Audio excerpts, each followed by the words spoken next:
Make money for an Airbnb without owning one, scam, or golden opportunity. Plus, 2023 could be the biggest year for investors, but only if you follow these steps. And the latest on one of the biggest CEOs in real estate stepping down in his leadership role of over 100,000 agents. It's time for Scale Through the Fail.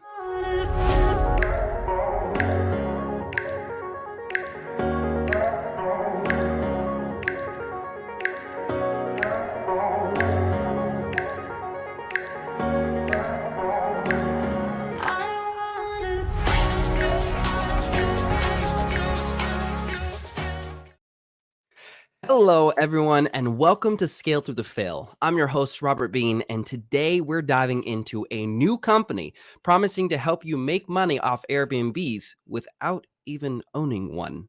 We'll also show you how you can take advantage of the biggest opportunity potentially for the first time and experienced investors in real estate. And then we'll also cover the massive news of Coldwell Banker CEO stepping down. But first, it's time for What the Mortgage is Going On with Larry Lee. Larry, thank you for joining us, brother. So, What's up, boss? Happy Friday, man. So I'm going to ask you the question, what the mortgage is going on right now? Actually, remember last week, I don't know if you guys follow us, but if you do, we had great news, right? It's pretty much the same. If I can just share my screen real quick, I'm going to show you guys. Where is it? I don't see screen. Oh, there it is. The headlines, as I would call it. Rates are falling back to monthly lows. If you remember last week, we were talking about how it's been the lowest since mid-September. And it was due to the CPI that was announced November 10th. And it went up a little bit, and then it kind of came back. So we're really at the same rates that we were last week. So we were kind of saying, you better lock. Well, you can do that again today, right? Changes won't be big enough for any borrowers to care. What I mean by that is right now we're believing that until the announcement by the CPA report and the Fed, the rates are probably going to pretty much stay the same, right? So you have until Tuesday or Wednesday to get under contract and lock your rate if you are afraid of what may come about with these new announcements Tuesdays and Wednesday, right? But again, rates are likely to, they aren't going to be anywhere other than the mid to low 6% range, pending what happens on Tuesday and Wednesday, right? So this is what the rates look like, yesterday, because the rates don't update this morning until a little bit later. But I actually had a comparison so you guys can see what happened last week. We were talking about 6.29, which is the lowest in September, mid-September. And it went up a little bit, but that's actually what happened last Friday. Because remember, we had a call on Friday, and then that day when the rates updated, it actually hit this number, 6.32. So pretty much stayed the same. Yeah, it's they call it behaving. It's been behaving. It's been behaving. Yeah, surprisingly. It's a good interest rate. Yeah. And then the MBS, which is the mortgage-backed securities, which kind of affects these rates. Again, if you compare it to last week, they pretty much have been the same. In fact, it actually got better this week by 15, 16 points, whatever. So again, more of behaving, right? Nothing's really changing. It did change a little bit during the week, but it kind of came back is basically the moral of the story, right? I actually like to show you everything, not just the conventional or conforming rate. So if you look at a comparison, even though it shows the numbers, red is always, bad, right? It's going up, whatever. If you look at the numbers, they're pretty consistent across the board with the 30-year fixed, the 15-year fixed, the FHA. Slightly different. Nothing to cry about. I feel bad, but it's almost like old news. Stay the same, right? So again, the takeaway is the rates are falling back to monthly lows, like last week. they've been, again, remarkably behaving since November 10th, and still the lowest levels, right? So Remarkably behaving. That's a new one. yeah, I've never heard remarkably behaving as a way to describe something. You are yeah, remarkably behaving right now. yeah, because it's surprising to us. Like we're It's kind like of a kid, right? It's like a parent talking about their kid who's normally wild, and then the kid's like perfectly poised, like, I'm an angel. And you're like, you are remarkably behaved right now. maybe the rates know it's Christmas time, right? And Santa's watching, so who knows? But yeah, they call it the inconsequential waiting game. Like basically, we're just basically waiting to see what happens on the Tuesday and Wednesday, right? But for now, there's nothing to worry about, right? Until Tuesday and Wednesday. Um, in terms of movement and rates, it's not really going to matter, right? I mean, it might matter to people locking the rates. So, do you want to lock today or maybe Monday? There might be slight moves, but it won't be enough for bars to really care. Like, no one's going to get mad that you lock Friday instead of Monday or Monday for the Friday. Basically, that's the prediction, right? It's not going to change much. But the Right, because we're waiting on Tuesday. Yep, it So does come out on essentially, Tuesday. it's like if you're happy with what you see now, lock it before a potential change. Yeah, and if you want to gamble, you can, but we're basically screaming on the top of our lungs. This has been the lowest rates have been since mid-September. Okay, we're telling you The Fed this. still promised. The Fed still promised that they're going to have more rate hikes in the future. They just might not make them as steep, but they did not say that they were going to slow down on them. They just said, instead of 0.75, it might be 0.25, that they're going to do those. And it's like, understand that, like, it's like small payments over time, but you're still paying, right? So Yes, if you yes. can handle now, what I'm hearing, tell me if I'm correct, is if you're happy with what you see now, if it works in your budget, you don't even have to be happy. If it works for you, take advantage of the opportunity, because that could change on a snap, just like it did for all the people who were on the fence and waited. And then all of a sudden they missed the 3%. They missed the 4%. They missed the 5%. And now they're sitting at 6 and 7%. They got what they wanted. They're waiting for the prices to drop. I'm gonna wait until things crash. I'm gonna wait till the prices get lower. Well, you did, and now guess what? You're paying high rates. So it's gonna be one or the other, right? There's always a trade-off, man. There's always a Yeah. trade-off. Yeah, and the Federal Open Market Committee is projected to raise interest rates by 0.5%, maybe, when it gathers for its final meeting this Wednesday, right? So that's, I don't know. You can do whatever you want with that information, but that's what they're predicting, right? But again, rates are probably not going to change very much until that happens. And I mean, there's so many different other factors, but just know that the Fed is predicted again to push it up a little bit higher. And another news, it's kind of a side note, because last week we talked about the labor market and the announcement maybe affecting rates. Well, they did announce that the labor market is actually stronger, but it didn't really do anything. The headline was like the mortgage rates shrugged, or the mortgage market shrugged in spite of the strong labor announcement. So who knows what that means? So basically, I'm telling you what I told you made no sense, or it didn't work out the way it did. So sometimes we're wrong, and I'm telling you I'm wrong. Larry of last week was wrong. Okay, so yeah. But yeah, that's basically it. That's all I got for the mortgage. Kind of boring, but kind of exciting, because you still have a chance. If you're able to get under contract and lock right away, or if you're already under contract, you should call your loan officer and lock. We like to say, if you love it, lock it. Right. So listen, in this industry, boring is probably the most profitable opportunity you'll have. Polarizing things means it's the highest risk with the least amount of outcome potential, because like people who are buying in the peak of the market, huge risk, very little certainty. People who buy when it's super boring, oh, nobody wants to buy right now, great opportunity. So Larry, thank you so much for that was what the mortgage is going on. You like that? You like that? I thought of that this morning. So next, Larry's going to be joining us when we just talk about topic number 3, which is we're going to talk about investing and buying opportunities, and that potentially the next year.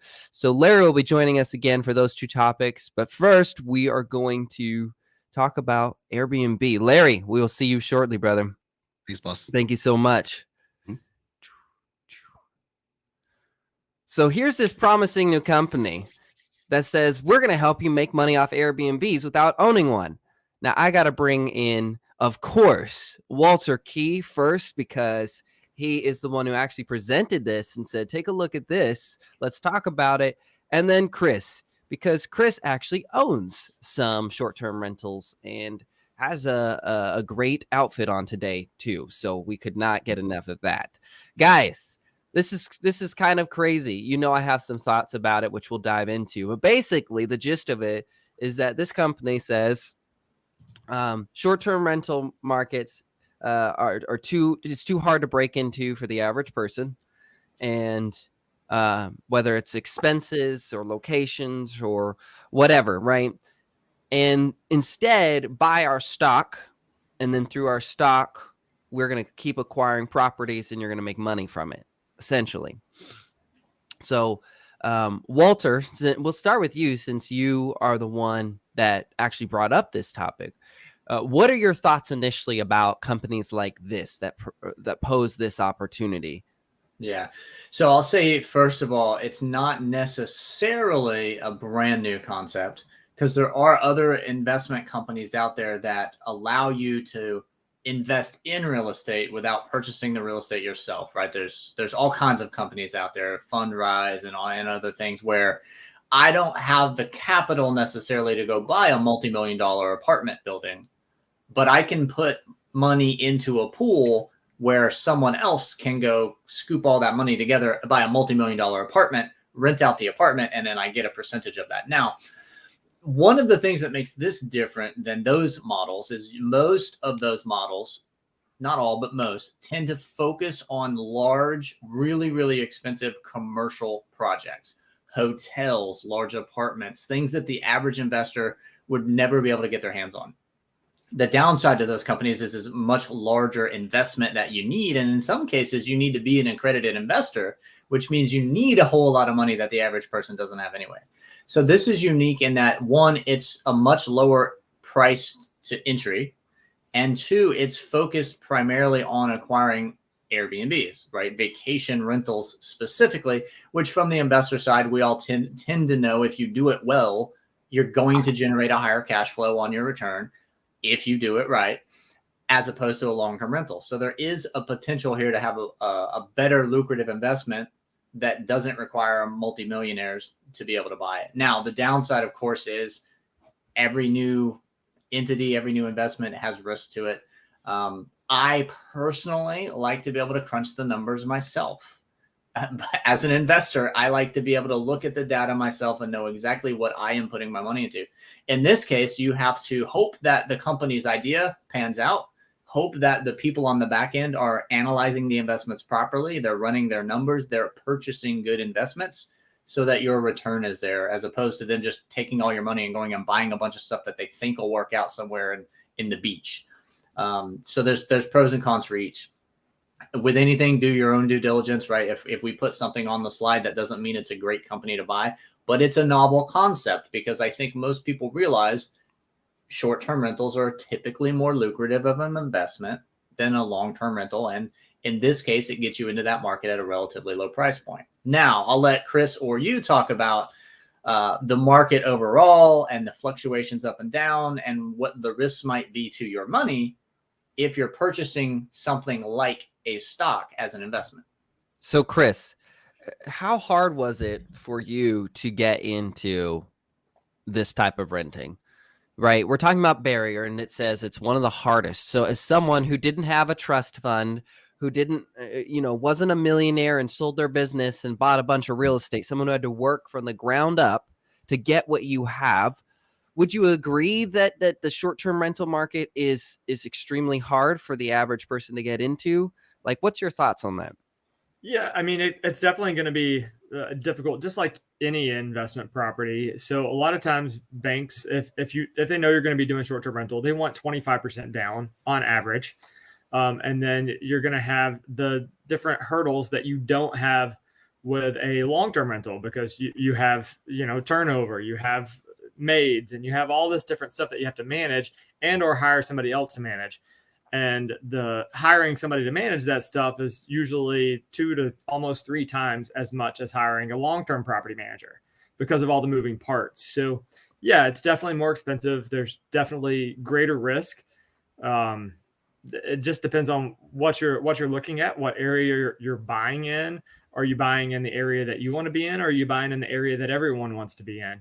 That plays a big role as well, whether you have consistent renters or not. I think that's a good point, because there's a lot of factors that go into this. So I'm going to ask everybody in the audience, do any of you have short-term rentals? I forgot I didn't have my other camera plugged in. I was looking this way. Do any of you have short-term rentals? And in your market, what are you seeing? Are you seeing bookings still being strong? Are you seeing that the demand is there? What are you seeing in short-term rentals? Most of our audiences our members are agents. So agents, even if you don't own a short-term rental, what are you seeing in the short-term rental market in your area? Would love to hear. Shout out to Raymond. Welcome. Good morning. Thanks for tuning in, brother. Glad to have you here. So there's a couple of bullet points I want to bring up about this. I took some time, did some research. You guys know how I am now. Like Walter said, do your own research always, always, always. I am not your research. Walter's not research. Chris is not your research. Your lender's not your research. You are your research. And quite honestly, for the most part, unless you're with a partner that you just trust blindly, if you don't understand the numbers and how they work, you probably shouldn't invest in it, right? If you just don't really understand. And again, I'll give some grace. There are a couple people that I hand money to, and for the most part, I understand it, but there's some things that I'm like, I'm not 100%, but I trust you enough to make up the difference, and I'm willing to take that risk. But for most people, you don't have that buffer. You need to have a rudimentary understanding, even if someone else manages it, what's happening, how you make money, and how the money's being spent. So with that being said, the first thing I'll say is, listen, if any stock appreciates, you have a chance to, buying early can be a great opportunity. If now let's take a look at some of the things that I've kind of looked at, which is, this is all about basically Airbnbs. Let's be real. Airbnbs, VRBOs is what they're essentially saying. Airbnb stock is down 51% over the last year. So if Airbnb stock is down 51% over the last year, and that's the hallmark, that's the pinnacle focus of this company and I would say there's nobody bigger in the short-term rental space than Airbnb, and they're down 51%. What makes this company think that they can come in and do better?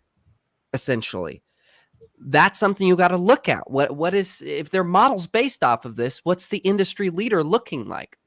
Down 51% over the last year. Here's another note. And this is going to sound negative, but honestly, this is just to give you food for thought, because this could work. This absolutely could work. There are companies that are built in recessions, and if they survive it, they're usually powerhouse blue chip companies that last forever type of thing. So Morgan Stanley recently downgraded Airbnb to underweight, which, if you don't know what underweight means in stocks, that means to sell or don't buy. This was given due to cutting back on travel that typically happens when recessions and are either imminent or going to be happening, and cost of living is going up, right? When mortgage rates double, right? When cost of living goes up, when we see layoffs happening, every major company, we've been covering it, right, over the last few weeks, Facebook, Zillow, Amazon. When layoffs happen, people typically aren't going and taking vacations. Now, that doesn't mean that the industry's crashing. It means that people are having to watch their money a little bit better. So with that being said, with that information, Walter, what we talked about, Airbnb stock down 51% over the last year, Morgan Stanley downgrading Airbnb, does that do you feel like that, does that a discouraging factor for this company? I tend to think I'm more of a contrarian investor. So I tend to think when a company that I know has a sound model is down 51%, I want to buy more. I'm getting it at a discount, right? Not a new company, not an unknown, uncharted territory. But if Amazon is down 45%, I know Amazon's not going anywhere. That's a 40% discount. I'm going to buy it on sale. So, right? So there's the balance of Airbnb's not going anywhere and they're down 51%. Now, side note to also, buy Airbnb. You got to know the market. Absolutely. You have to understand the market, and you have to understand what we just went through. So we just went through COVID. So there was no international traveling literally for like 2.5 years. So Airbnb was huge because everybody was staying around. They might go an hour or two. Cabins were up because people could go, they could isolate just their family. They're in the cabin, they're in the mountains, they're doing their thing. Same thing with the beach houses. People were going down, they were staying put, they were ordering takeout, bringing it back to the house, and it was very consistent. So when you look at that spike 2020, 2021, all of a sudden there was this huge influx of people. So then you had that huge influx of people mixed with a very powerful housing market where everyone was buying homes. So everyone was buying vacation properties that have never had them before and then trying to turn them into Airbnb. So then you've got a bunch of people that are now Airbnb landlords that don't have a clue what they're doing, which Airbnb landlord situation is very different than anybody that's just being a normal landlord, because now you're trading up a short amount of time for money, right? It's now an experience. So there's a lot of people that don't know how to create a short-term experience that people want to continue coming back to, which is short-term experience. Yep. That's what it should be called, not short-term rental, short-term experience. Those are all great, valid points. Another point worth noting is while the economy might be slowing a little bit, even though the recent jobs report said the job market is still very strong, not everyone is going to lose their jobs and not have money. And some people have enough money because they don't need a job. There's going to be a market. You have to understand, if I'm going to buy short-term rentals, what customer am I catering to? Yes. So that I'm pandemic proof, I'm recession proof. I've insulated myself from most of a bad economy because of who I'm catering my customer base to. So there's that as well. But everything you said is absolutely right on point, Chris. Yep. So there's one other huge key takeaway that a lot of people are missing when you're comparing just strictly return on investment, investing into a stock. There's no tangible asset that you actually get to use. The normal person buys an Airbnb, they buy a vacation property in order to not only get a cash return, but to be able to utilize that property for themselves. So when I'm looking at a property and I'm buying the property that matches my family's needs, for me, I'm in a situation where my family's needs can come first. So if the property does not perform at the same rate that some other properties might perform in a different area, but I'm getting the experience that I'm looking for, then all of a sudden I'm willing to spend a little bit more. I'm willing to take a chunk of that mortgage payment and pay some of it myself if I have to, in order to get that experience that I want in the right area, in the right premises, no HOA, not having to deal with, different people like that, having the space, being able to enjoy my own thing with other people not telling me what to do. That's kind of different than the average Airbnb investor, where down in Florida, you're looking at condos, you're looking at all these different amenities that cost you $800, $1,200 a month just for the amenities, just for HOA dues. I'm in a different zone because we knew what we were looking for when we bought. Right. Yep. No, great points. I think there's a couple points I want to leave everybody with before we move on to the next topic, which is one, and this goes for all investments, golden rule of thumb: only invest with money you can afford to lose. Assume that whatever you put into this investment, no matter the research, no matter the work you put into it, that you're going to lose it all. Assume that. And the reason why is that people put money into 401ks, which is an investment, by the way.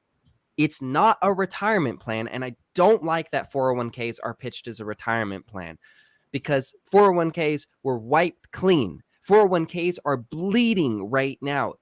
If they were just a retirement plan, they're not. They should call it a retirement supplement. A retirement supplement. Well said, right? And so only invest with money you can afford to lose. If you can't afford to lose that money, you need to keep it or find something that you feel is a better use of that money.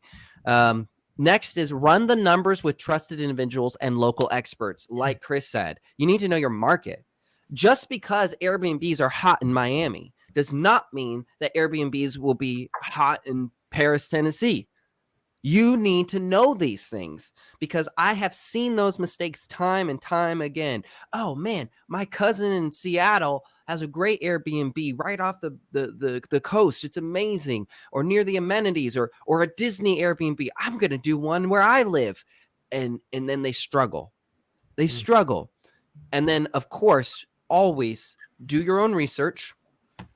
And then one of the key things Walter shared with us and why he brought this up was have some sort of investment plan. Whether you've got $100 or 100,000 or 100 million, have some sort of investment plan. It doesn't have to be Airbnbs. It could be stocks in a company if you believe in that company, but do something that grows your money, makes your money work for you. All right, guys, now it's time for the question.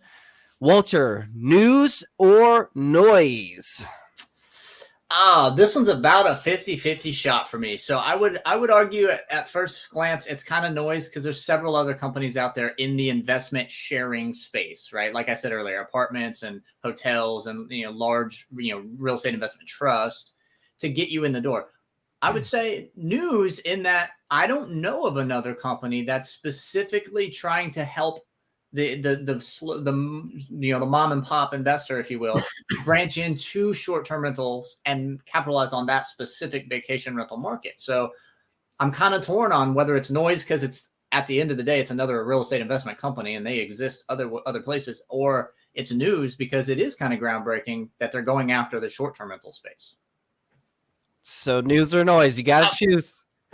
Oh, I get it. Come on. As an Airbnb investor myself, I'm going to call it news specifically because I don't know of another entity or company that's allowing people to buy fractional shares, if you will, of short-term rentals. I think that part is new. Okay. Chris, news or noise? I think it's news. I don't think that they're the only person doing it. I do think there are other companies out there. I'm pretty certain I've seen something. It's been a little while since I've looked, but did not do the research prior to this to see if there were any definite companies out there still active trying to do this. I would say news, but I would want to look further into the leadership of this particular company and really find out if they're the pros at the experience side of it. Yeah. Because that's the one thing that right now, if they have cash on hand, they're going to be able to buy the investments from the other investors that got into it and are realizing now that they shouldn't have. So they might be able to get them at a discount. Things are already set up, and then they go in, they paint a couple of walls orange, they increase the price by 15% per night. And that little thing where it's bright orange, whatever, like very unique experiences create that ability to increase the price. So at that point, I do think it could be a news and they could be able to increase that return on investment that Airbnb holders are seeing potentially. The right people could come in and truly crush it. I can't wait till we have the animations that just like news, noise. So here's what I'm going to say. Noise. I think it's noise, and here's why I think it's noise. Every company that did this in the long term is truly almost barely a very good investment at all. The margins are so slim for what the investors make for owning or investing in the company. And I could be wrong, and I hope I'm wrong, but I can almost guarantee you they just copied that model but slapped the short-term name on it because it's trending and nobody else is doing this. But at the end of the day, I think investors are going to make pennies off of their investments, and I just think there's just going to be better options in stocks. I'd rather tell them to buy Amazon or SpaceX when that opportunity arises, or something else, because this model has shown us that these typically aren't profitable for the stock holders. the public stockholders, but really it's truly, I mean, they'd have to do a pretty astronomical thing. The other thing too that why I'm skeptical is they didn't say how long the vesting period is, unless I missed it on these stocks. Most early seed stocks like this have extremely long vesting periods. You know what usually happens? Hype skyrockets the price. Everybody was an early seeding goes, oh yeah, I'm riding that wave. Oh, I can't sell at peak. I can't sell at peak. And then the stock loses its hype and it goes down, and then it sits right down at the bottom where it started, sometimes lower. And then they go, hey, by the way, you can sell your stock now. Yeah. Most investors aren't ready to ride that wave. And so I think it's noise. All right, let's move on to our next topic. Excited about talking about this one. We're going to have all four of us. So this is going to get a little chaotic here. But I think it's a good topic for all of us to jump into, which is, wow, look at my face hiding behind my banner. Wait, is it my face behind the banner? Face. It's okay. Everybody's seen me before. Hopefully. No, here's what I'll do. Hey guys, can you see me? Hello, there we go. Oh, there it is. Hi. It's actually kind of fun. So, but for real, you're just gonna be just a voice in the back, and a finger, and a finger. Just wave a finger. Where's the camera? There it is. Listen here, 2023 could be an explosive year for real estate investing. But here's why. This came from the Motley Fool. Listen, I want to preface, Motley Fool is amazing, but take it with a grain of salt. They're a very big company now, so there is a lot of, I'm going to be real, like subscription cash grabs, buyer premium subscription. Now, let me be clear. They built this huge following off of success, though. The Motley Fool's had some great calls, so that's why I did want to look into this article by them. So essentially, we're looking at potentially 2023 being an incredible investment opportunity. Now, as always, I've got some bullet points, but first, I want to hear from you guys. Let's start with Larry from the mortgage and lending side, right? Are there products or opportunities from the mortgage side that you think are coming to light or already in play that could set up investors who are not cash investors to be able to take advantage of deals going in 2023, Larry? Yes, absolutely. So one of the things that was kind of problematic for both primary home buyers and investment home buyers was just the mass competition before. When the rates were really low, right? Everyone was kind of sort of, it's almost like a feeding frenzy, right? So even though as an investor, not using cash, okay, cash is a totally different conversation, right?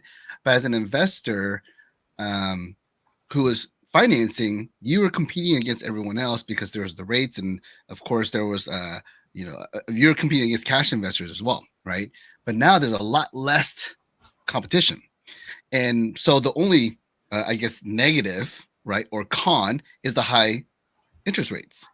Well, investors, for the most part, don't care about high interest rates as long as the property cash flows, right? If you're profiting, what difference does it make what the rate is? Because at the end of the day, the rates will eventually get to a point where it makes sense to refinance, and you're still cash flowing, right? So now it's just a matter of how much more money you're going to make when the rates change. But at this point, if it cash flows, it makes sense to purchase. So a lot of investors, and I'm still working, that's actually mostly of my clients right now are investors, okay? I'm working with investors on normal Fannie and Freddie loans, but also these non-QM or non-qualified mortgages. For example, DSCR. I'm not sure you guys have heard of it, but it's one of those loans where we don't even look at your income. Like your income documents are blank, right? All we look at is the property and does it cash flow? Does it meet the amount of mortgage by at least 100%? Actually, there might be some programs where you can go below 100%, right? But basically, using a appraisal rent schedule, we can determine if this house will cash flow in comparison to your mortgage, which is a very popular program or product for real estate agents, because real estate agents, their income's sometimes a little bit weird, right? They don't want it to be on the books or whatever. Again, no judgment. It's just whatever. It doesn't matter to me because I don't even care what your income is, because it's all matter if the property cash flows. And if the prices are lower, more than likely you can still cash flow. So yeah, there's a lot of new products going out there. And again, investors, for the most part, rates don't matter as long as they can profit off of the property they purchase. I agree. And Larry, thank you so much for sharing that kind of from the mortgage perspective. I'm glad you brought up the non-QM loans, because I think a lot of people don't understand the opportunities they have. People also don't understand. A lot of people look at their mortgage when they own a house as a liability, which to an extent is a liability, but they don't see the asset side of it. So they don't understand how to collateralize or run a HELOC or use their current asset to acquire more. And I think a lot of people miss out on opportunity because they look at a home and they go, can I afford it? They don't look at it like we look at rental properties, where we go, is it profitable? And so when you run your numbers as you're buying a home and going through this, have a plan of how you can utilize the home as more than just a home. I was talking to another client who was like, I can't rent out the home for enough for what I paid. She overpaid for it. It's true, man. Like it's a sad story. She overpaid for the home. She's not going to be able to rent it for the 1% rule, but she has 3 garages. And I said, listen, have you ever rented out your garages for storage space? She also has a storage shed that has a garage door to it and electricity working in it. I'm like, have you rented out any of those? Storage is a very profitable thing. And now there's apps coming out where it's rent my garage, rent my shed, right? And in a booming city in Tennessee, like Nashville, there are construction workers down the street who need a place to drop off their tools and lock up. There's families that are downsizing or have too much stuff that need to rent it. I mean, there's a need for storage right now. So I think it's important that when people look at properties, they look beyond just, oh, is it my dream home? Think bigger and think profitably. Think wealth building when you look at properties. And that's really important. Mira, welcome, Mira. Florida is high demand, she says. Yeah, for storage too. Yeah, absolutely. And that I really think that in especially metro cities, storage is going to just become such an imperative way of living that the average person, when I say average, I'm talking about median, middle class right there. A lot of them are going to need storage space, especially if they can't afford to upgrade into a bigger home. And they might be able to afford to, there just might not be a home in their current location yet, or they might be patient. So, I mean, I knew a guy, Chris and I know him actually, a very big lender, who put his family into an RV for 18 months while they built their new home because they couldn't find what they needed in the short term. So he just bought an RV instead. And so it's crazy. So yeah, that's an interesting thing that you brought up about a lot of people who are displaced because they're waiting for houses to be built, right? Like they literally are going from like a 2,000 square foot house to a 3,000 square foot house, but now they're in a Airbnb or a RV, like you said. They got 2,000 square foot of furniture they got to put somewhere, right? That's actually an interesting market to kind of tap into. People who are building and they're waiting for the house to be built. That's right. And my neighbor, just kind of an anecdotal example, he has his car parked in storage. And ever since I've known him, that's 3-4 years, that car's been parked there, and he's paying storage every single month for that car to be parked there, right? So I'm pretty sure there's neighbors in your neighborhood who probably wouldn't mind using a garage to park just their car, just to protect it from the sun, because they probably have 3 cars, right? And maybe one car is like a trophy car, whatever you want to call it, but it's taking up space in their garage, which is not functional. So let them park their trophy car in your garage. That way it stays protected, and they can still functionally use their garage as their daily, for the daily parking. So I'm pretty sure there's a lot of neighbors out there like that. So Walter and Chris, I think I feel like it goes without saying, to the agents watching, are you educating your clients to teach them about what an asset really is in a home beyond? But let me ask you guys, right? Both of you invest in different areas in different ways. Do you think that 2023, right? Because we're basically a couple weeks out from it, is a potentially a prime, incredible opportunity in investing, or again, do you think that it's not as opportunistic as I'm obviously making it sound? I think it's a fantastic market. I'm still actively investing. I'm still actively acquiring more properties. If at some point I can refinance from a 7 to a 5, great. I'll refinance from a 7 to a 5 and cash flow more. But there's still investments to be found. And you have to change your mindset a little bit, right? 2 years ago, an investor might say, well, I got to cash flow $500 a door to even make it worth my time.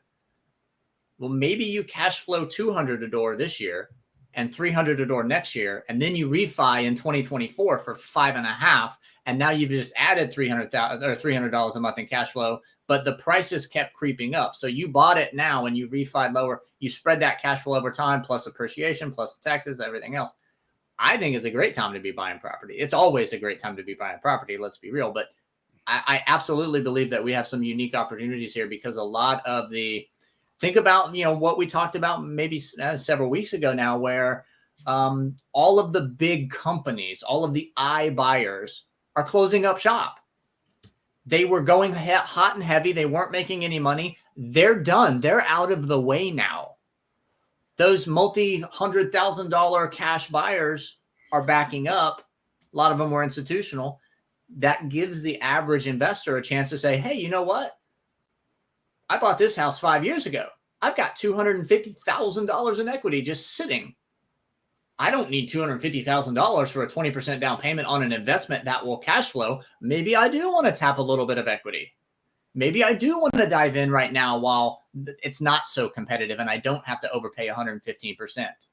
Yeah. And if I can refi a couple years from now, great, but I'm locking in my purchase price now.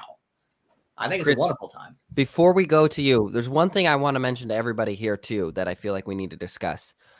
It is forecasted that we may see a decline in rental prices, and we've already seen a decline in rental applications. Now, the reason why I want to bring this up is that I believe that just because we see a decline in something does not mean it is a crash. Just because less people are buying more houses right now, I do not believe, and statistically it does not show, that we turn around and are in a market crash. The housing market is crashing. So Chris, I know, because you and I communicate all the time, we're both looking at properties local.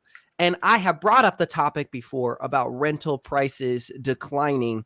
So as an avid investor that I personally know and that you're looking into it, and we're even looking at properties potentially together, what do you make of the rental prices applications going down year over year and maybe even a decline currently? What does that make you feel as an investor? Depends. I always want to buy with multiple exit strategies. So it doesn't matter what I'm doing. I try to buy every property that's going to cash flow either as a rental or that I could immediately flip and sell and make a profit. So if I get in and I'm like, all right, well, I'm not cash flowing as well as I think I was going to, and I need to sell, then I'll sell it with investors in there, or I'll sell it empty before I place a renter. If I start looking at different things and my numbers were off, then they were off. But I try to make sure I've got different exit strategies on every single property. I want to be able to sell that property if I can. At least have the option to. It's not that I'm going to, but I want to have the option to. Well said. So when you look at that, there's so many investors that only look at one thing. They only look at cash flow, or they only look at being able to flip the property, for a profit. There's a big discrepancy in what people truly understand and protecting themselves. As far as the rental demand goes, I think it's going to be area specific. In Middle Tennessee, I don't think that we're going to have any true slowdown of people wanting to come this way. I mean, my phone is, I got a text last night, somebody looking to move here from Idaho. wanting to ask me about market conditions and everything else, and sent them a multiple paragraph text. And then they're like, holy crap, that was amazing. Like, thank you for that info. Because I think they thought I was just going to say, yeah, you should definitely buy a house now. Right. But I didn't do that. I didn't do what they expected. That's and right. They were impressed. So, and then they're like, well, if we're coming that way, we're definitely giving you a call. Like, if we decide to move, you're our guy. All from literally one text. So that knowing the market, being able to portray the market, being able to guide them and show them that you are the authority will set yourself apart. For me, I don't worry about the rental market too much in Middle Tennessee. Now, if you're in an area where everybody's leaving, I'd keep an eye on that. But we're still in an area where everybody's coming to, whether that's buyers and or renters. So I think you brought up something really good. And so I have a couple points, and this is actually perfect with them, which is, agents, I'm going to be bold in saying that there's been a lot of sweeping under the rug of skill and expertise over the last few years. You can't hide anymore. You have to show up and be an actual expert. You've got to know the numbers or know how to get them. You've got to know what's going on with rentals so you can educate your investors. You can look for opportunities. You can do what Chris said, multiple exit strategies. Even for your first-time home buyers, teach them. Actually teach them. Don't just say home's great because you're paying their landlord's rent. They already know. It's okay. It's funny, but also educate them on something they don't know. What do I do with a home? How do I maximize this opportunity? Because I believe that real estate agents is part of our mission statement, which is empowering agents to go and impact their community. I believe that real estate agents can change their entire community by the education that they give or the lack of education they give or the wrong education they give. So a couple points, and then we're going to move on to the last topic. So fear is generally not long-term. It's a short-term reaction. If it was long-term, nobody would have ever bought stocks again after the crash. Nobody would have ever bought crypto after the first crash. Nobody would ever bought houses after it's a short-term reaction. When we talk about investments and spending money, right? People bought Beanie Babies and as an investment, and it failed for a lot of people. That didn't stop them from buying the next collection they were passionate about. And the next thing is, just gonna throw it out there. I killed it with Beanie Babies back in the day, so I can tell. Yeah.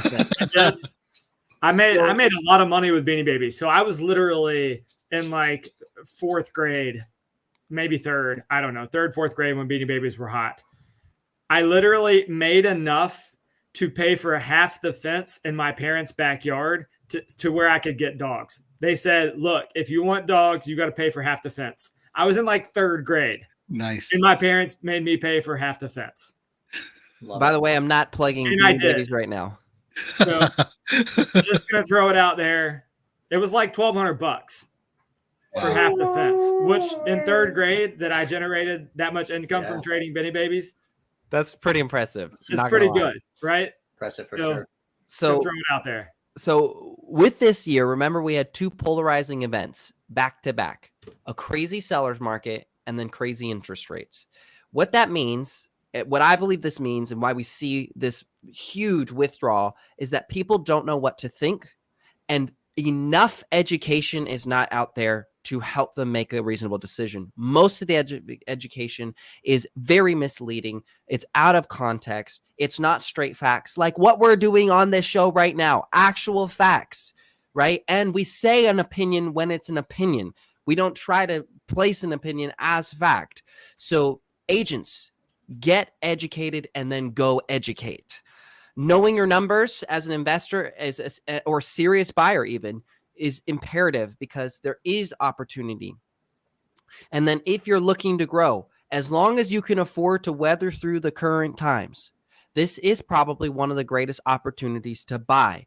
Those who bought in or just after the 2008 crash and were able to play long-term reaped unbelievable rewards. 2x, 3x. If they're still holding, some of them are 10x their original investment. But they did have to weather through. They did have to be prepared for the bad. There were people who bought and weren't ready, who didn't have a plan, and it hurt them. That's why agents, you are so critical to the success of your community. All right. I think go ahead. we need to touch on the fear word there for a second, though. So fear is also something that's both taught and learned.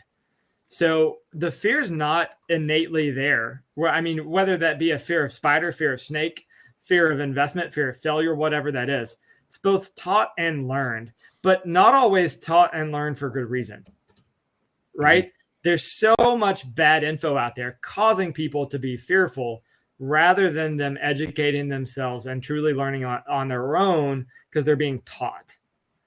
I think there's some problems there with the fear that people have, both in investing and going after their dreams and even succeeding at their real estate industry career, right? The fear is taught.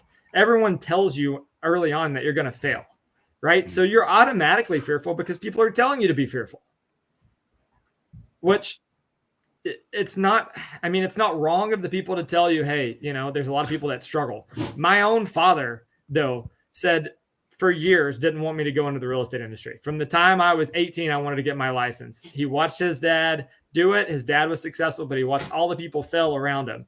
And my dad did not want to see me go through that. If I listened and tried to stay in the lane that my parents told me to and try to stay with some of that innate fear, I would not be where I'm at now. If I did not invest and get after it, and the reason my dad didn't invest, and sorry, I'm not trying to harp on my dad. My dad's great. Love my dad to death. But the reason he did not invest in property is because he was afraid somebody was going to have a meth lab in there. He was afraid he's going to have an entire teardown and lose everything. And I'm like, I'm afraid I'm going to have to spend my entire life working and I'm going to lose everything. Right? That's what I'm afraid of. I'm afraid of working until I'm dead. So I'd rather take a chance on losing a house than work until I'm dead. So on that note, everybody listening, do you own a rental property? Do you plan on buying one in 2023? Let us know in the comments. Larry, so 2023 being potentially one of the greatest buying opportunities, I think, in a long time. News or noise? It's actually news. I think on that note, I think a lot of people don't realize that there's lots of programs out there that are non-QM that allows for people to invest, even though the market might be crazy or whatever. And they don't realize that most people who buy with a non-QM loan end up refinancing with a regular loan once it makes sense. Right. Most investors do that. So they don't. Oh, yeah. They know they're refinancing. They know they're financing with a high rate. That's part of the plan because they know that once it cash flows, doesn't matter, and they're going to refinance. So I think with that mindset, everyone should be thinking about what their next investment is. News, so love it. Definitely news. Walter, yes, news or noise? Yeah, absolutely news. The statistics don't lie, and it may not be exactly, but it's close enough that I'm going to quote it. 90% of the millionaires of the world created their millions through investment in real estate. Mm-hmm. It works. Only 10% of the millionaires out there did something other than real estate. Go invest in some real estate. Start small. Do what you can manage, right? Don't over leverage yourself. Be wise with it, but take a little bit of risk, right? And fear and risk in my mind is simply a matter of time and knowledge. If I have fear, I don't have knowledge. If I have knowledge, I can't have fear because I've educated myself out of the fear. If I have risk, I probably haven't looked at the right time horizon. If I spread out my time horizon, I no longer have the same level of risk. So if you educate yourself and you put a plan together to capitalize on that time horizon, you will remove most of the fear and risk and you're going to make some money. So do that. I have to jump off of here because I have to go start a coaching call and teach other agents how to make money. But this is absolutely news. If you're not investing in property already, start. I'll talk to you guys later. See you, Walter. I think he failed to say that the 10% made their millions off of Beanie Babies. I forgot to say that. Beanie Babies, yes. Yeah, Beanie Babies. For real. Easy. For the record, I don't have any of those Beanie Babies anymore. I sold them all at the smart height. Man. At the peak. Peak. Yeah. Sell. News or noise? It's news. Hey, boys. boys, I know you guys want to be in the show, but I mean, goodness. All right. That's my dog. Sorry, guys. But yeah, so definitely news. You know, when I look back and I look at the 11 years that I had a 9-to-5 job and the amount of money that I put into my 401k and the amount of money that I made off that, and then the last couple of years of real estate investing and the hundreds of $1,000s that I've made off that, real estate all day, baby. That's right. I pulled literally my entire 401k out, pulled all of it out. I'm like, I can't do this anymore. I can't watch this fluctuate. I'm losing too much money by not having it invested in real estate. I pulled it all out, every bit of it. Paid my taxes, took the hit, 100% worth it. I'm still continuing to invest. I'm looking at properties every day. You know, I will find the right deals. I will make the money, and I'll make a lot more in real estate than I will in investing in any stock. Love it. All right. So we're going to have to breeze through our last topic, but I do want us to be able to cover it. But first, Mira asks, can I build a credit in the U.S. when I live in Canada, and how? So first of all, not credit or tax advice or anything like that, but the answer is actually yes. If you are a Canadian citizen and you plan on moving to the U.S., you can use your Canadian credit history to apply for a U.S. credit card, rent, take for an apartment, take out a loan, build the states, and build the credit, your credit score in the U.S. That is actually possible. What I'd encourage you to do is do your own research and follow the right steps. So yes, Sonia says, thanks, Robert. As always, great content. Wait for this, Sonia. We got one more for you, and I'm actually very excited about this one. I wish Walter could have stuck around, but that is okay. Here we go. Listen, this is actually this is a pretty big trending topic right now. So Ryan Gorman, CEOs change all the time, but CEOs like Ryan do not change all the time. So Ryan Gorman is the CEO or former CEO of Coldwell Banker. He oversaw 100,000 agents and over 3,000 offices. He'd been with that company, the parent company. I believe it's called Anywhere Real Estate or something like that, for about, I think 20 years. So it was actually a pretty big deal when he stepped down as CEO, and stepped down right now as CEO. Not before and not after, right in the middle of uncertain kind of murky waters. So I wanted us to talk about this briefly. Kind of what's happening in the world of real estate with this big change up. So, Chris, your initial thoughts on big CEO change ups like this. Yep. Number one, who the heck would want all of that responsibility? Not me. So I've seen it happen. I've got CEOs in the family married into. The CEO role is tough, right? People don't understand until they get into that role or until they watch somebody in that role, the amount of stress that person goes through, the amount of a toll it takes on their family, the amount, they feel everything, anything that the company's going through.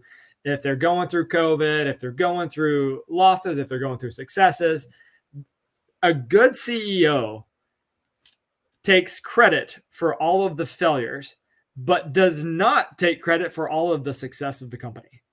A good CEO that is leading like they should, that is how they operate. That is most of the time their mindset. You have a handful of CEOs that think they're hot shots, that think they're amazing. I'm not going to name any names, but for the most part, a very good CEO, all of the failures, that's what they feel the most. They don't see the success. They see all the failures, and that's what truly gets to them.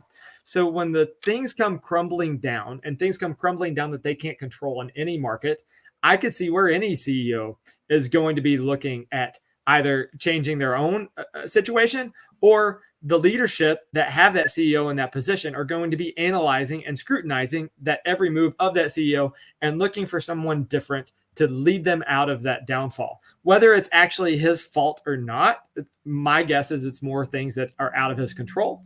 But just as a CEO of any business, any industry, I think that's plays a big role in what they go through and do. I don't want that CEO role of a large corporation. I'm not interested in doing that. I enjoy my life. I enjoy my family, and I don't need all that stress. So Larry, from the lender's perspective, when you see these giant change ups in CEOs, you know, what does it make you think? What does it make you feel from the lending side? Well, any kind of change with a major organization that we, I mean, let's be honest here, we sort of depend on, right? We have a symbiotic relationship, so to speak, right? Like this is as big as, you know, any of the other larger brokerages, EXP, Keller Williams. If any of that kind of news happened to those companies, we would be paying attention, right? So for me, and of course, I want to, you know, speak to others as well and think about this more as well. But for me, knee-jerk reaction, it's not good news, right?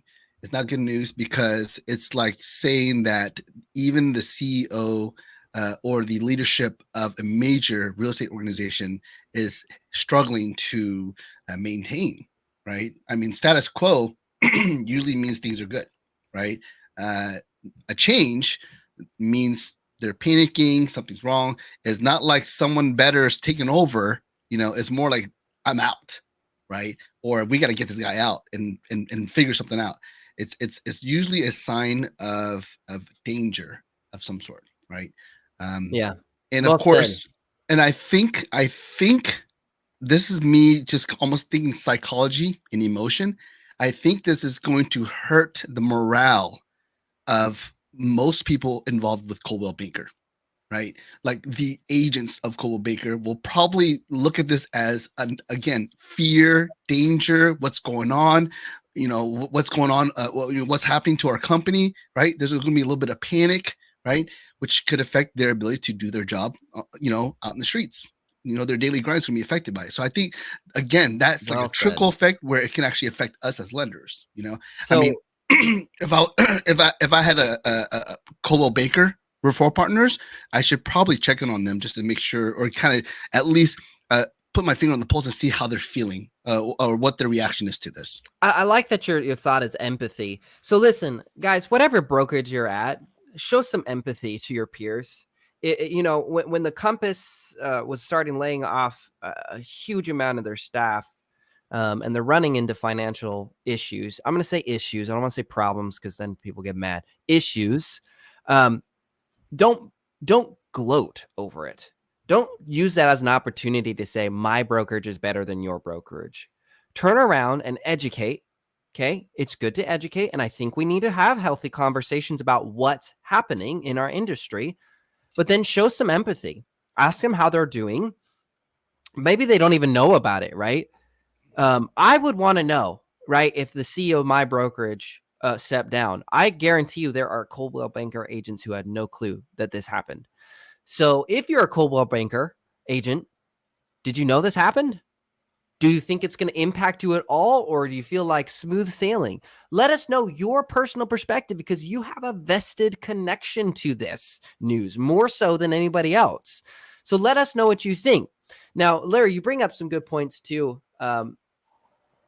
Basically, when these changes happen in any company, typically, if it's meant to do it for a pivot or a change, it usually comes too late. Historically, it comes too late. We're always behind to do generally. Layoffs usually happen when it's already too late and it's just staving off the inevitable. Usually, not always, right? There's some where it's just a correction. I don't think Amazon laying off people this year, they had overhired the last 2 to 3 years and they were just doing an adjustment versus companies that do layoffs who were already unable to keep up. That's where you get nervous, right? So a couple bullet points regarding Coldwell Banker right now. Like other companies, I want to emphasize this, so don't go be a jerk. Like other companies, their stock is down 57%. Like other companies, Not just them. I feel like I have to say that 100 times because I see the Facebook post. Well, this stock's down 50%. And I'm like, so is every other stock down 50%. Get out of here. That's old news. But the reason why I bring that up is that puts the board puts so much pressure on the CEO. They go, the stock is down. And he goes, everybody's stock is down. And they go, we don't care. We want our money. So that when that happens, that's a huge tension point in a business. No matter whether it's normal for the market or not, it doesn't change the fact that all the people who have money invested in the company, all the parent company, the investors that support this company are breathing down his neck, I'm sure, every single day. Another important point, and this is one of the biggest struggles that I think every traditional brokerage is going to face, especially going into this next year, is brick and mortar are the most expensive parts of the Coldwell Banker or of most traditional brokerages. And what happens is that when people get accustomed to a luxurious lifestyle, and let me tell you, having an office right now is a luxury, not a need. And you need to recognize that. You do not need an office to be more productive. You do not need an office to get more sales. That's an excuse. It's not real. You can go to your title company. You can go to your lenders who have offices. Most of them have wasted office space that they're not using and will gladly share it with you. But what happens is that when you have so many liabilities that are part of your promise, an office, when you promise people a physical office, and that is really hard to take back, it makes it very hard to pivot. It makes it very hard to cut expenses in the most expensive areas. So what I think is going to happen is Coldwell's going to have to cut some expenses here and there. They just cut one of their biggest expenses, CEO, for better or for worse, we'll find out. But I think they're going to have to cut expenses, and I think they're not going to be enough because I don't think they're going to want to cut the office expenses. And I don't think they're ready to keep up with the cloud. Now, agents at Coldwell Banker, tell me I'm wrong. Give me some insight. I only have what I have to research, right? But I think it's a really big time to focus on adapting. Companies have to shift or they will die, which flips the question. And I'm going to ask actually Larry and Chris as well this question, but I'll ask the audience first. What are the liabilities in your business? And where's your wasted expenses? Do you even know? So, Chris, let me ask you that question. What are the liabilities in your business / where are your wasted expenses? And are you prepared to handle them? Liabilities in my business. I know. Put you on the spot with this one. You already know I run on like a freaking shoestring budget for the most part. Like I don't have a ton of liabilities. I don't know where I could cut, to be honest. If anything, I probably need to spend more. That's the reality on my side. You can spend more. You can give me more money. I know, right? Yeah. I mean, I probably need to spend more, and probably spend more on marketing and doing some different things. And the current downturn when everybody else is running, it's probably a time to beef up. But so you've minimized your liabilities is what I'm hearing. You don't have a bunch of things that tie you down to a specific lifestyle. Business style, not lifestyle, business style. Business style. No. I mean, it's my margins are great.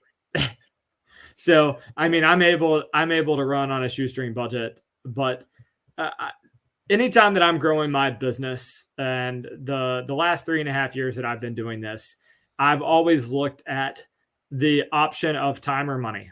You have the option to grow by utilizing your time, or you have the option to grow by utilizing your money. I always chose time. I put my time and effort into the things that I wanted to. Notice I said that the things that I wanted to, the things that I enjoy doing to grow my business. I look for ways to stay active within my community. I look for ways to stay active in front of people that are free, that do not cost me anything. And instead of spending $10,000 a month on leads and hoping that those leads convert, I did not do that. I've been very successful with staying on a shoestring budget and doing my own thing, building actual real relationships with people and scaling my business through that. I do think that process is going to continue to prevail. Yeah. I think if you start buying leads and that's the only way you grow your business, more than likely you'll be buying leads forever. That's a liability. It's a liability. It's all eggs in one basket, and it's a basket you don't even carry. Someone else carries the basket, and they decide how much, the quality of the eggs, everything. So, Larry, let me ask you, what are you doing to minimize your liabilities in your business? So I've actually been in the process of doing that the past 6 months. So it's almost like I predicted the future. I don't know.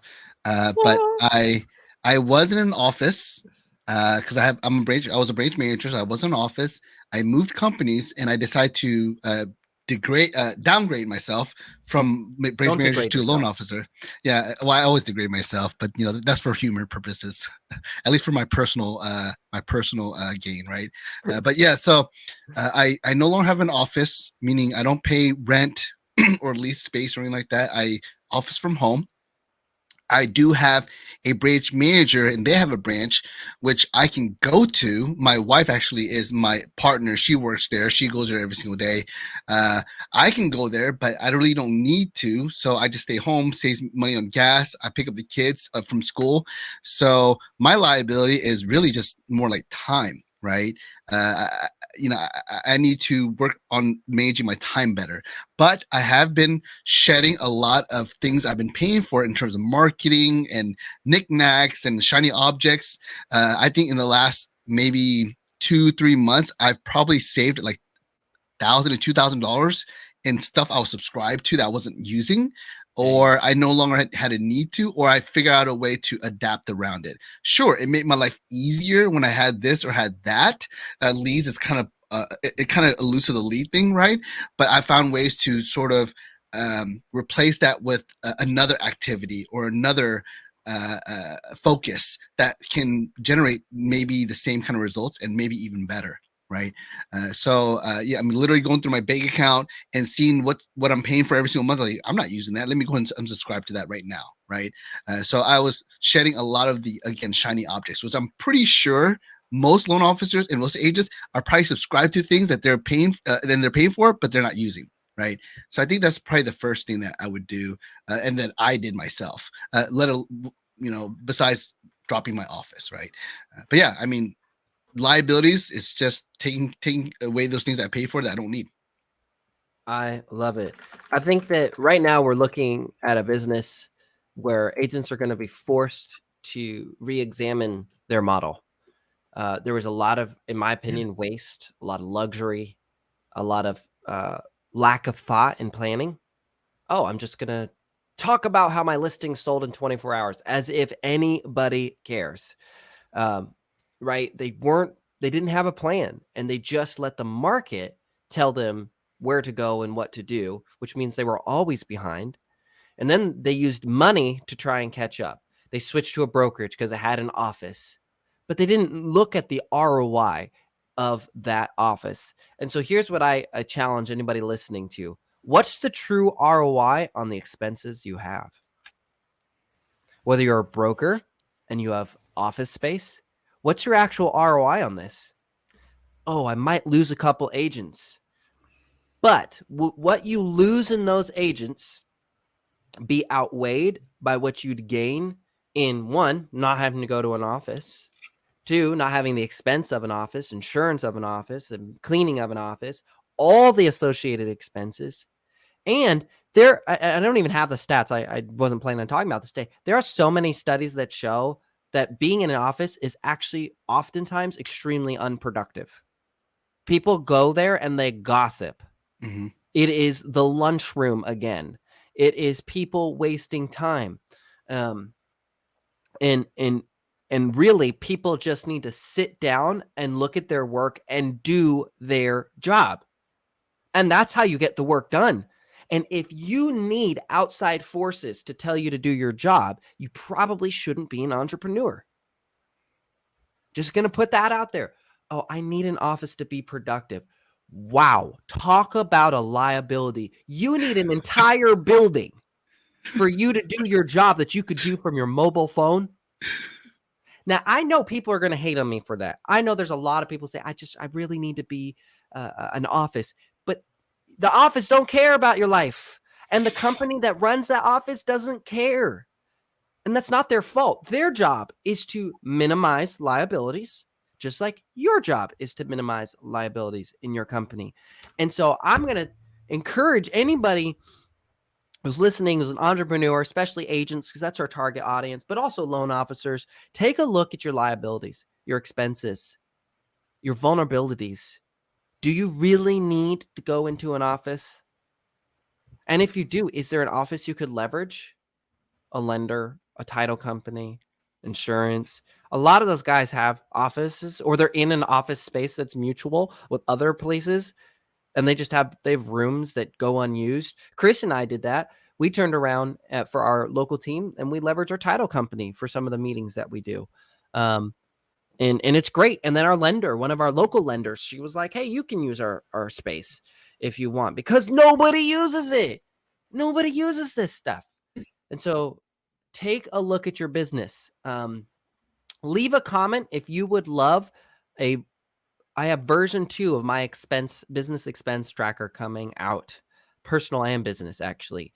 So take a look at your expenses. And if you want an awesome tracker, leave a comment and type tracker. And I might just share it with you on version 2 when it comes out. Version 2 also has a daily tracker for real estate agents that will track everything that you should be doing in your business on a daily basis. So I might just share it. We'll see. We'll see. It's pretty amazing, and it takes a lot of work to build. All right, guys. So as always, we got to wrap it up with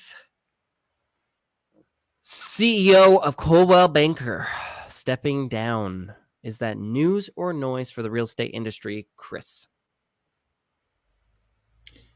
It's a mix of both. I mean, at the end of the day, does it 100% affect the actual business of the agent when the CEO steps down? It wouldn't affect my business personally. I mean, unless the numbers changed on what I'm paying in, paying out, whatever else, they started closing down offices because of it or something, it would not affect my business. The CEO change, unless it truly comes crumbling down, not going to affect my business very much. It sounds like you feel noise, leaning towards noise. Leaning towards noise. Okay, Larry, news or noise? I call it news. As a lender, for sure, right? Because what I said earlier, I think it could affect an entire organization and their staff, right? One way or another. It might be unfounded. Chris said he's going to do his business no matter what. There might be a lot of agents who are not as strong as Chris emotionally or mentally. They might be like, holy crap, my company's going under, and it might distract them from what they're supposed to be doing, right? Which will affect their business. I think sales is so important to have a great attitude and to be, ready to go attack the world. And when you're feeling like the foundation that you're on top of is crumbling, it's hard for you to go out and be productive, right? Again, that's just theory, right? Now, if that's as a lender, I'm worried about my partners who are with Coldwell Banker. Now, if I was with Coldwell Banker as an agent, I would probably be paying attention really closely as to what's happening next. Right. I might not react. I might not be scared or feared yet, but I'm definitely paying attention to what. Yeah, you're aware. Okay, so you're going to stay aware. Absolutely. CEO's gone. Okay, who's replacing him? Right. What's happening? What are you guys doing right now? I would be literally digging into what's going on with my company because maybe it's time for me to change companies. Yeah. Right. I would say I would agree. I think it's news, but let me give context to why I think it's news. I think it's news if you're a Coldwell Banker agent, because if the CEO after 20 years is stepping down and it's not scandal related with a secretary, it's always the secretary. I think then you need to turn around and say, okay, something's going on within the company. And they're going to have to make, if the drastic changes start at the CEO, there has to be a trickle down effect that will eventually affect. People said that Compass's crazy spending and overstaffing would not affect their business. And now they're losing marketing dollars. Now they're getting contracts where they're asking for insane caps or no cap splits with Compass. And They're losing some of the marketing staff that is helping build their company. And I knew so many people said, nah, it's not a big deal. Compass, we'll just keep raising more money. They're fine. They're just in an acquisition phase. But it is affecting the agents now. And now they're going to have to suffer through it. So like Larry said, I would pay close attention. Now, flipping the script, putting the mirror up to all of us. I think it's news because I think you need to look at your business and say, how many liabilities do I have? How vulnerable is my business? To where am I as strong as Chris? Where he says, man, all the CEOs of all the brokerages could quit. I'll be fine. Or are you turning around and saying, shoot, if I don't have that office, I'm dependent on that office. I'm dependent on that lead gen source that's paid that I can't control. I'm dependent on all these outside sources for my success. Take a number, look at your business. That's why I think it's news. Everybody, thanks so much for tuning in. Chris, Larry, thanks so much for being here on Scale Through the Fail. Really loved having you guys. Can't wait to have you back again. Yep. Thanks, guys. All Appreciate right. Nope, that's the wrong one. This one. Everybody, thanks so much for tuning into Scale Through the Fail. We go live every Friday at 9 a.m. Central. We talk about trending topics in real estate, whether they're news, whether they're noise, and what to do about it. Asking those questions, the hard questions that nobody wants to talk about, but we really need to talk about because it could be affecting your business. Do you have a topic or subject you'd love for us to cover? Leave a comment. If you found anything that you agree or disagree with us, share your opinion. Send us some articles. Tell us you're crazy and absolutely wrong, and here's why. We want to hear from you because we believe that this discussion is important for our industry. So wherever you are, please hit that like button, leave a comment, share, follow, subscribe, because we're going to keep throwing more articles, more news, shoving out the noise and giving you resources and value and things like that. So we want to hear from you. Thank you again so much for tuning in to Scale Through the Fail. We will see you